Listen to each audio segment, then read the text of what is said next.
Hello everyone, good morning. This is Ranjitha from wow மன்மனம்.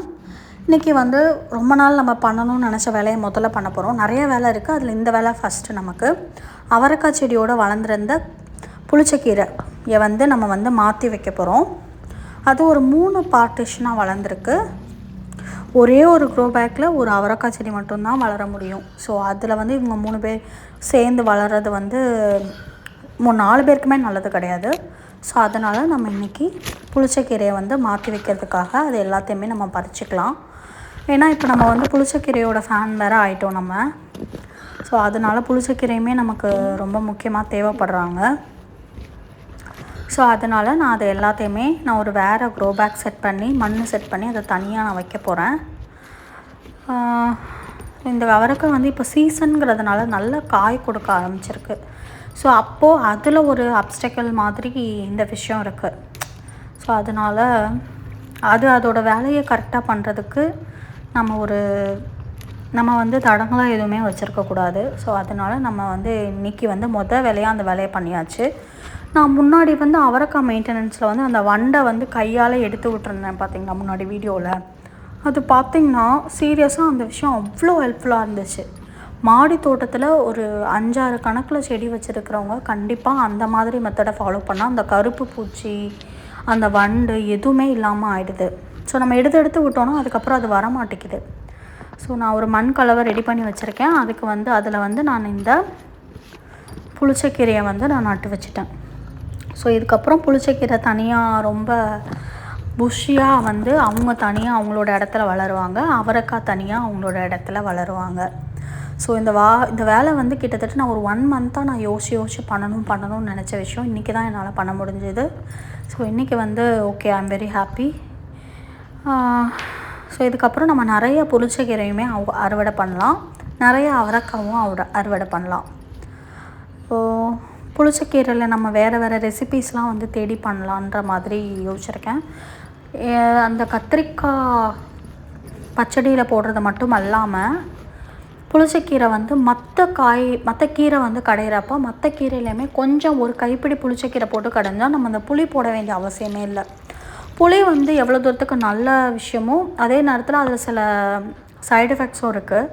So அதனால புளி போட விரும்பாதவங்க இந்த மாதிரி புளிச்சக்கீரையை அதுக்கு பதிலாக பயன்படுத்தலாம். ஸோ இப்போ இது ரெண்டுக்குமே ஒரு ஷாக் இருக்கும். இப்போது இது இவ்வளோ நாளாக அரவணைச்சிட்டு இருந்த ஒரு செடி இல்லாமல் போனது இந்த அவரைக்காய் செடிக்கு ஒரு ஷாக் இருக்கும். அதே மாதிரி புளிச்சக்கீரைக்குமே ஒரு ஷாக் இருக்கும், புது இடம். ஸோ அதனால் கொஞ்சம் அதை நார்மல் ஆக்கணும். ஸோ அதுக்கு உயிர் தண்ணி கொடுக்கணும். அடுத்த வேலை நமக்கு ஹார்வெஸ்ட் இருக்கிற அவரைக்காயெலாம் பறிச்சுக்கலாம். ஏன்னா இதுக்கு மேலே விட்டால் இது ரொம்ப முத்தி போயிடும். ஸோ அதனால் அவரைக்காயெல்லாம் நான் பறிச்சுக்கிறேன். ஸோ இது சீசன், அவரைக்காய் சீசனுங்கிறதுனால எவ்வளோ அவரைக்காய் நம்ம சாப்பிட முடியுமோ அவ்வளோ அவரைக்காய் இந்த சீசனில் ஆர்கானிக்காக நம்ம மாடி தோட்டத்தில் விளைஞ்ச அவரைக்காவை நம்ம சாப்பிட்றது நம்ம ரொம்பவே ஹாப்பி. அதுக்கு அவரைக்காய் நான் முன்னாடியே சொல்லியிருக்கேன், இருக்கிற வெஜிடபிள்ஸ்லேயே தி பெஸ்ட் வெஜிடபிள் அவரைக்காய் தான். ஃபஸ்ட்டு ப்ளேஸ் அவரைக்காய்க்கு தான். அது பர்டிகுலராக கேர்ள்ஸ்க்கு ரொம்ப நல்லது அவரைக்காய். ஸோ அதனால் தேடி அவரைக்காய் வேறு அவரைக்காய்லாம் நான் வளர வைக்கணும்னு நான் நினச்சிருக்கேன். ஸோ இந்த கோழி அவரையும் நம்ம பறிச்சுக்கலாம். நான் நிறையா இப்போ எந்த சீட்ஸ் நர்சரிக்கு போனாலும் ஷாப்ஸ்க்கு போனாலும் நான் அவரைக்காய் சீட் ஏதாவது டிஃப்ரெண்ட்டாக இருந்துச்சுன்னா நான் கண்டிப்பாக எடுத்துக்கிறேன். ஸோ அது எல்லாமே எப்படி இருக்குன்னு பார்க்கணுன்றதுக்காக. அதுக்கப்புறம் சீரியஸாக அந்த வெண்டைக்காய் செடிக்கு நம்ம ஏதாவது பண்ணணும், ஏதோ கண்ணு வச்ச மாதிரி ஆகிடுச்சு. ஸோ அந்த லீவ்ஸ் எல்லாம் ஏதோ இந்த சாம்பல் தூவி விட்டால் அந்த லீவ்ஸ் ஆகும்லாம், அந்த மாதிரி இருக்குது. ஸோ வெண்டைக்காய் செடிக்கு ஒரு மெயின்டெனன்ஸ் கொடுக்கணும். அது போக நிறைய வெண்டைக்காய் செடியும் இப்போ இனிமேல் வளர்த்து அதை காய்க்கு கொண்டு வரணும். ஏன்னா நம்ம வெண்டைக்காய் செடி நிறையா வருதுன்னு சொல்லிட்டு நம்ம ஃபர்தராக எந்த வெண்டைக்காய் செடியுமே போடுறத டோட்டலாக ஸ்டாப்பே பண்ணிட்டோம்.